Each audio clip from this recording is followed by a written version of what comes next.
નમસ્કાર મિત્રો પેલી બે સરસ મજાની લીટી છે ને, बिना कुछ किए जय जयकार नहीं होती, कोशिश करने वालों की हार नहीं होती। तो एम ज सुंदर मजानी कोशिश करता करता अहीं અત્રે ઉપસ્થિત પટેલ યુક્તા એ એસએસસી બોર્ડની અંદર ન્યૂ હેમન વિદ્યાલયની અંદર પ્રથમ નંબર આવેલ છે અને તેમને આ એચિવમેન્ટ કેવી રીતે હાંસલ કર્યું તેના વિશે આપણે એમની જોડે વિસ્તૃત માહિતી મેળવીએ। તો યુક્તા, સૌપ્રથમ તમે તમારો પરિચય આપો। મારું નામ યુક્તા પટેલ છે। આ વખતની એસએસસી બોર્ડમાં મેં 99.47% મેળવ્યા છે A1 ગ્રેડ સાથે।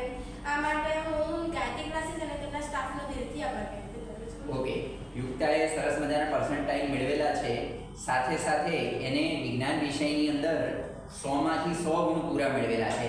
આવું જ્વલ્લે બનતું હોય કે વિજ્ઞાન જેવા ટફ વિષયની અંદર 100 માંથી 100 ગુણ આવે તો એને એના માટે પોતાની સેલ્ફ પ્રિપરેશન કેવી રીતે કરી એ આપણે એને પૂછીએ। યુક્તા, વિજ્ઞાન વિષય તો સૌપ્રથમ એ મારી પસંદગીનો વિષય હતો, એટલે હું તેને વાંચવામાં મારો રસ જળવાઈ રહેતો હતો। ઉપરથી કારણ હતું કે અમારા જે ક્લાસ છે તેના તરફથી આપવામાં આવેલ કલર મટીરિયલ, એ કલર મટીરિયલની અંદર અવનવા ચિત્રો સાથે ઘણા પ્રશ્નો હતા કે જે તમે વાંચો ને તો તમને તરત યાદ પણ રહી જાય અને તમને વધારે રસ જળવાય। અને ઉપરથી મારું બીજું માધ્યમ હતું વિજ્ઞાન વાંચવાનું ટેક્સ્ટ બુક, કે જેને હું પકડી જ રાખતી હતી। જ્યારે પણ હું વિજ્ઞાન વાંચતી હતી ત્યારે ચોપડી ટેક્સ્ટ બુકને સાથે લઈને જ બેસતી હતી।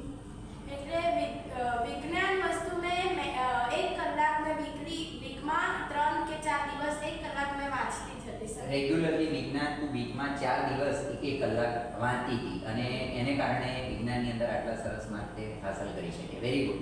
અચ્છા, ગણિત વિષયની અંદર તે કેટલા માર્ક મેળવ્યા છે તે જણાવો। ગણિત વિષયની અંદર 96 માર્ક 96 માર્ક ગણિતમાં છે અને ગણિત વિષયમાં આટલા સરસ માર્ક છે તો આપણે એના મોડે સાંભળીએ કે ગણિત વિષયની તૈયારી એને કેવી રીતે કરી, શેમાંથી કરી, રેગ્યુલર કેટલા કલાકે ગણિત વિષય પાછળ ફાળવતી હતી એ બધું પૂછીએ આપણે। ગણિત વિષય માટે મેં ટેક્સ્ટ બુકના ઉદાહરણ તો કરી જ નાખ્યા હતા। ઉપરથી અમારા સર દ્વારા આપવામાં આવેલું યોગી પ્રસાદ પબ્લિકેશન, હા, કે જે અમને ખૂબ જ યુઝફુલ રહ્યું રાઈટ।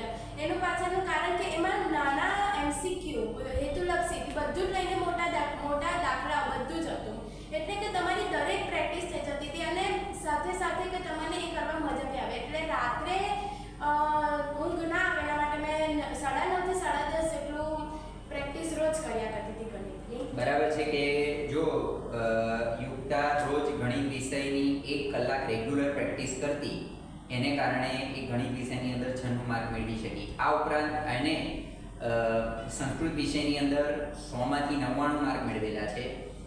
તદુપરાંત જે 80 માર્કનું પેપર હતું એમાં 80 માંથી તો 80 પૂરા મેળવેલા છે। તો પૂરા માર્ક 80 માંથી 80 આવવા એવી સંસ્કૃત જેવા વિષયમાં એ બી બહુ જ્વલ્લે જોવા મળતું હોય તો આપણે એના મોડે જ સાંભળીએ કે સંસ્કૃત વિષયની તૈયારી એને કેવી રીતે કરી। સંસ્કૃત વિષયની તૈયારીમાં ખાસ તો મને વિકાસ સર ખૂબ જ સહયોગ આપ્યો હતો। એની પાછળનું કારણ એ ટેક્સ્ટ બુક તો કરાવતા હતા પરંતુ વ્યાકરણ એટલું ઇઝીલી બનાવતા હતા કે તરત જ માઇન્ડમાં બેસી જાય। એટલે એમ તો કહું ને કે સંસ્કૃતમાં વિકાસ સરને લીધે મેં આટલું વધારે સ્કોર કરી શકી છું। ઓકે, સાથે સાથે યુક્તાએ સામાજિક વિજ્ઞાનમાં કેટલા માર્ક મેળવ્યા એને આપણે પૂછીએ। યુક્તા, સામાજિક વિજ્ઞાનમાં કેટલા માર્ક? 93। અચ્છા, 93 માર્ક છે અને 93 માર્ક એને સામાજિક વિજ્ઞાનમાં કેવી રીતે મેળવ્યા એ આપણે એને સાંભળીએ। અમારા ગાયત્રી ક્લાસમાં દીપા મેડમ કે જેમને સામાજિક વિજ્ઞાનમાં અમને ખૂબ જ સહકાર આપ્યો છે। એની પાછળનું કારણ કે જ્યારે પણ એમનો પિરિયડ પતે ત્યારે તેઓ અમને કેટલાક પ્રશ્નો આપતા, તે લખાવતા મીન્સ કે ઘરેથી લખવા આપતા અને બીજા દિવસે તેને અચૂક પૂછતા। આ કારણે સામાજિક વિજ્ઞાનના ઘણા પાઠો અમને એવા મોડે થઈ ગયા હતા કે જેને રિવાઇઝ પણ ના કરવા પડે। આમ સામાજિક વિજ્ઞાનમાં અમને એનું કહેવું એમ છે કે ડેઈલી રેગ્યુલરલી 2 કે 3 પ્રશ્નો આપવામાં આવતા, જેમ ટીપે ટીપે સરોવર ભરાય એમ રોજના થોડા કરતા પ્રશ્નો આખા વર્ષ દરમિયાન ઘણા બધા પ્રશ્નોની તૈયારીમાં ફેરવાઈ ગયા। તો મિત્રો, અહીં આગળ આપણે જોયું કે યુક્તાએ દરેક વિષયની અંદર સરસ મજાના માર્ક મેળવેલા છે। યુક્તા, તને ખૂબ ખૂબ અભિનંદન અને આશા છે કે સાંભળનાર દરેક મિત્રો આની અંદરથી કંઈક ને કંઈક પ્રેરણા મેળવે અને આવતા વર્ષે આવનારી બોર્ડની પરીક્ષાની અંદર સરસ મજાના માર્ક હાંસલ કરે એવી દરેકને શુભેચ્છા. અસ્તુ.